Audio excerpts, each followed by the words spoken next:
Then Peter came to Jesus and asked, "Lord, how many times shall I forgive my brother or sister who sins against me? Up to 7 times?"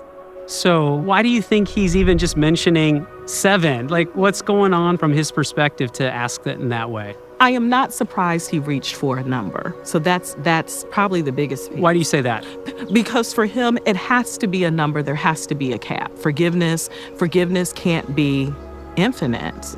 The 7 makes sense as a number of completion. It makes sense as a number that feels very biblical, very scriptural, very Torah focused in this way. So Jesus' response is to explode that and say not 7, but 77 times, right? Which is part of a retrieval from Genesis 4, but it also is Jesus saying, now I'm going to tell you about the unimaginable. So 77 is intended to be actually boundless. It is to delimit and disrupt Peter's notion that there has to be a cap. And it becomes a way of turning Peter to looking at Jesus even more, to recognizing the centrality, the importance of not only Jesus' proclamation, but who Jesus is in his life.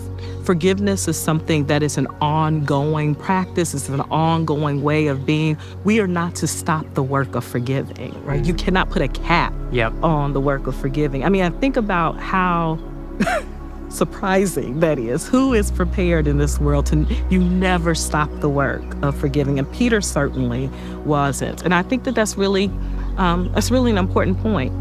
We are always involved in the task of forgiving.